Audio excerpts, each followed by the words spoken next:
She-Hulk Episode 5. Mean, green, lean, and straight poured into these jeans, or lean, green, and poured into these. Does it even matter? Because this episode centers around the rousing plot line from Episode 4, where Titania had trademarked the name She-Hulk. Remember She-Hulk getting served papers at the end of the episode after Mr. Right, or Mr. Male Feminist, had just, said, saw you in human form, not for me, kid, and left. So Titania has trademarked the name and begun immediately marketing cosmetic products bearing the name She-Hulk on behalf of her brand, Titania LLC. The lion, the witch, and the audacity of this bitch. Let's review this thing.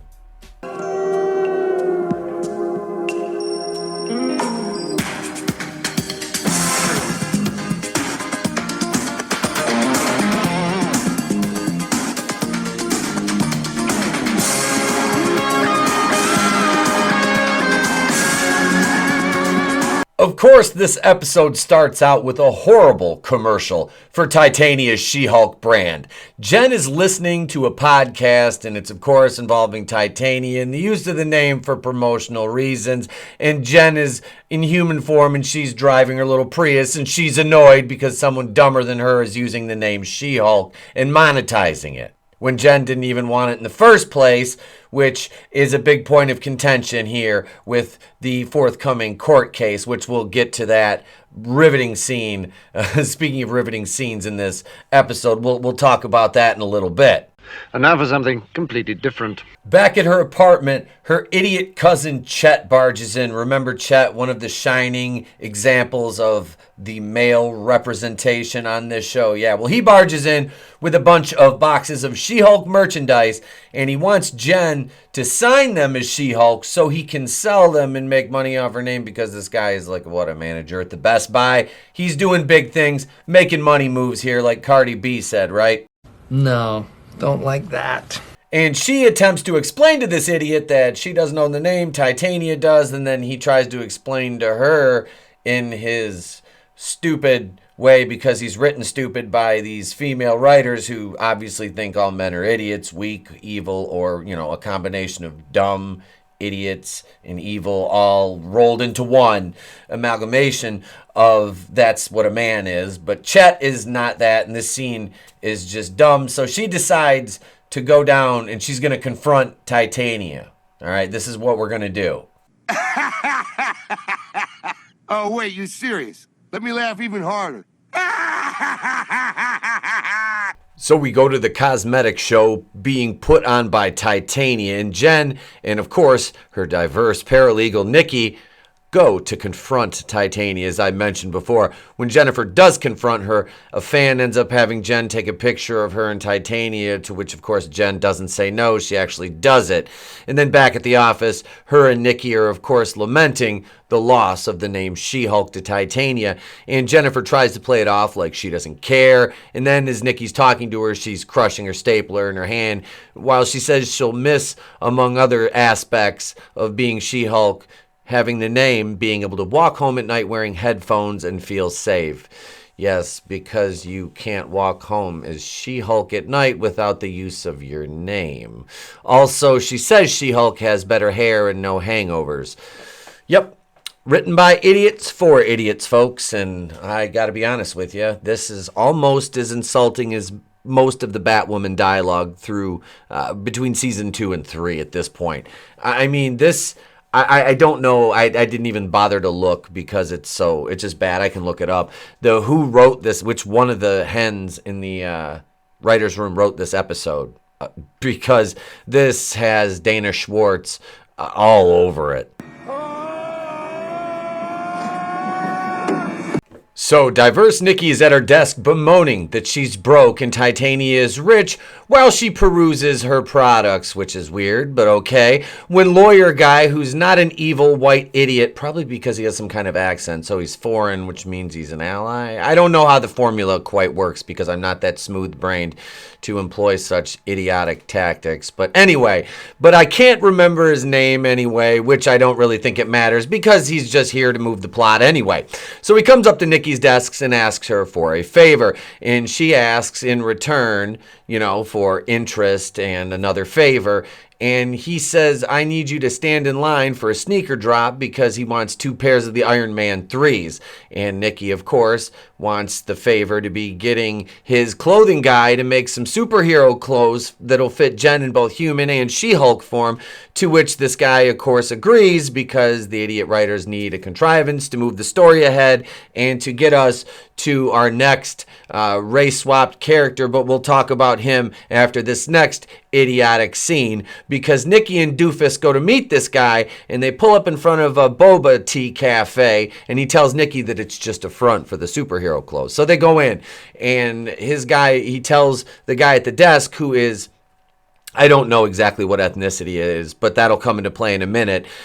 His guy, Alonzo, told him that this is a front for the superhero clothing business.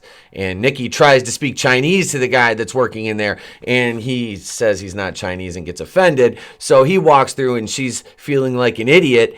And then he comes out the other side. Boom! He's like, okay, come back here, because, they've been pressing him to try to get in the back room because he wants these sneakers. And he tries to sell them bootleg Avengers and Avengers gear, and will only agree to put them in contact with the actual superhero clothing guy if they buy a bunch of gear, which, of course, Guy buys a Captain America shield, a Thor hammer, and they have Avengers shirts and hats, which people are now wanting Marvel to market the, bootleg gear as well, which... they're going to. The fans are calling for it. So I'm not buying any of that. I'm not, as you see me wearing my periodic. This is the old comic characters. I just thought the shirt was cool. I like it. I don't care. And after they buy a bunch of the gear, he puts them in touch with the clothing designer, who we're going to introduce to you here in just a moment. Well, So when Doofus and Nikki go to meet with the designer, they lie and tell him that She-Hulk is one of the Avengers, and that's how they get in. Back at the office, Jen is sitting with her boss, Holloway, and he's asking her about the She-Hulk marketing, and she offers her explanation, and he breaks it down to her that another lawyer at their firm is going to be representing her, and that's, of course, diverse black female attorney. And she's, of course, very cold and calculating, is written that way because she's powerful, but in the legal sense. And this is no slight to the actress at all. Like I said, it's not her fault. This is written badly. Nikki is told by the attorney to dress Jennifer like she's not an NFL player going to trial for a DUI. You fellas been doing a bit of boozing, have you? When they walk into court, Titania says, "Nice suit, Shrek." To Jen as she walks by, and I'm unfortunately inclined to agree with her, with the truck stop hooker who dresses like Glow Wrestling threw up all over her.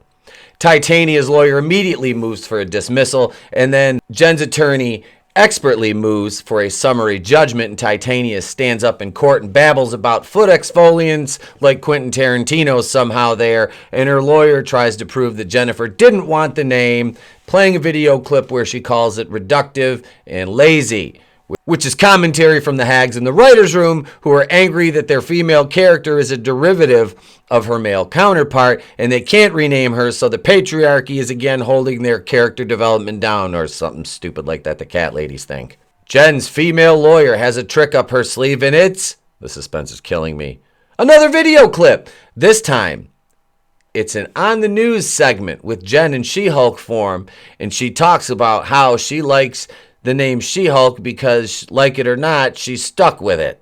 Oh, God. All sorts of things have gone wrong.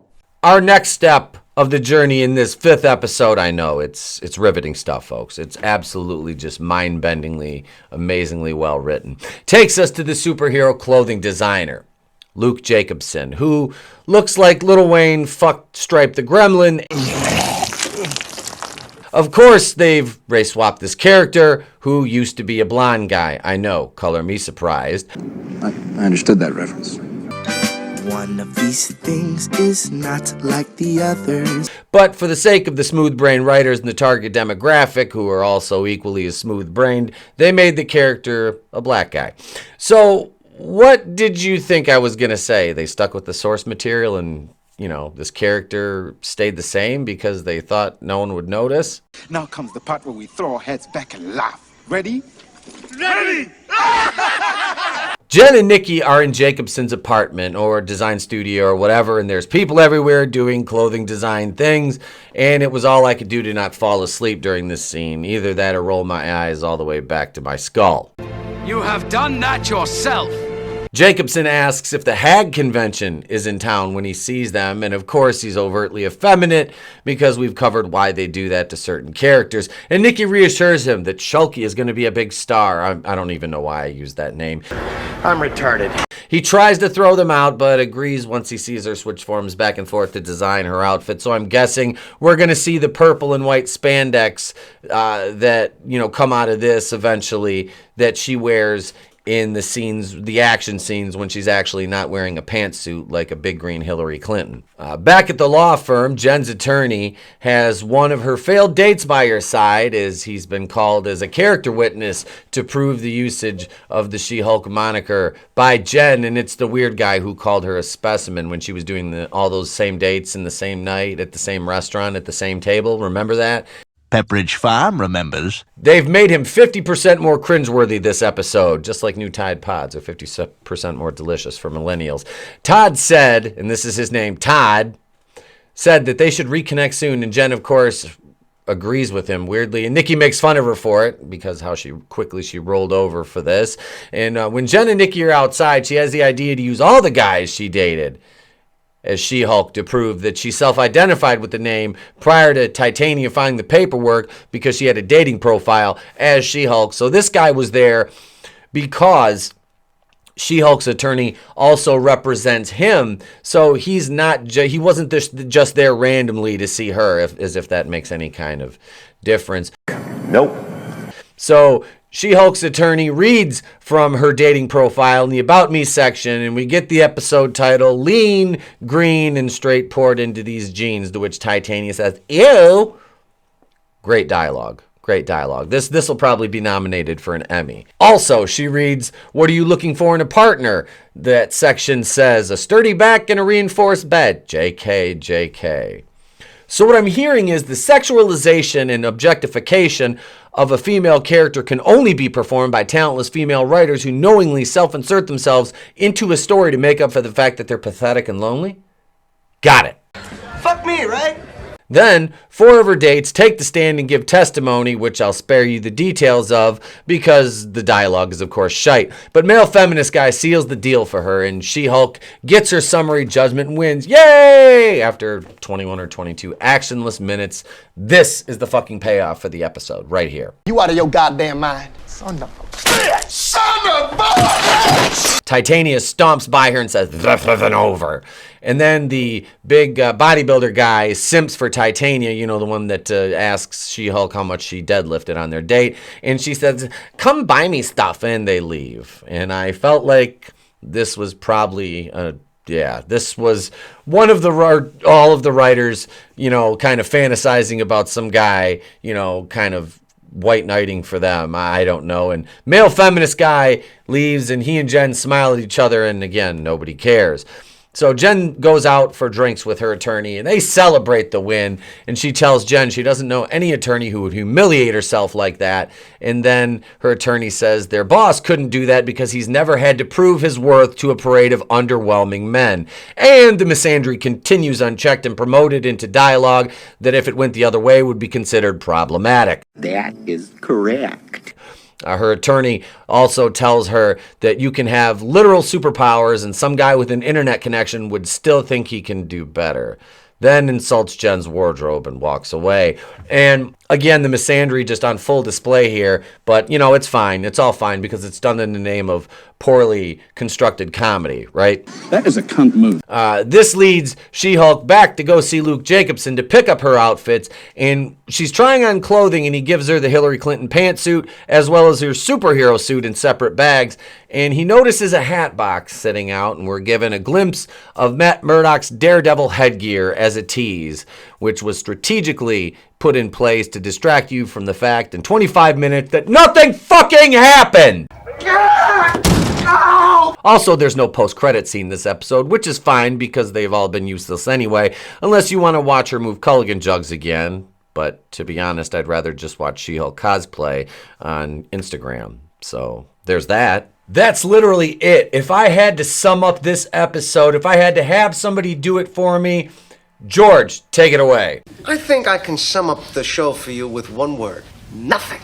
There was nothing here. Nothing happened. No real conflict outside of the court, the Daredevil teaser, and another race swap. That's it. That was the episode. I really wish I was joking. I feel like I'm doing dialogue from a Shawshank Redemption. I wish I could say that this show fought the good fight and the writing wasn't terrible, but this is no fairy tale. No, it was bad. Cringe. Jamil is horrible. Nikki and the other coworker whose name doesn't matter, meh. And the best thing about this episode was probably seeing the end credits roll. Like I'm just terrified of what they're gonna do to Daredevil. Having watched and enjoyed the Netflix show, let's be honest, it's going to be MCU Daredevil, and I can't. Ooh, yeah, next week is going to be frightening because we saw the mask, so yeah. But that was still more interesting than anything that She-Hulk had this week, so there's that. Gang, that's it. I'm done. That was episode 5. What did you think? Let me know in the comments below. Slap that like button if you're not yet. Subscribe to the channel, ding the bell. You can join Kazooian's tier, $2.99. Harvey Wakuian producer, $4.99 a month.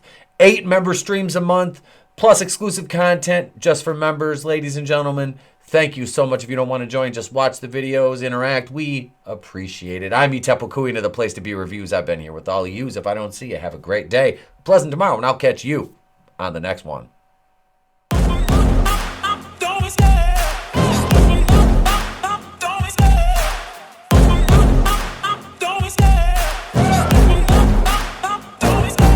Love the chase and the hunt, and I set the pace when I'm running. I always take what I want and I always give it 100. Don't need a bank, no I'm funded. Play the game like it's nothing. I'm always thankful for something. Don't take for granted, stay humble. Now wake up! It's time to look at the enemy. Look in the mirror if he is no friend to me. It's not working out, maybe it's the chemistry. It's time to break up so I can make a better me. Better believe in your mind, cause it's everything. You can mold, shape, find almost anything. All it takes is some time and some clarity to find your identity. It's mind over everything.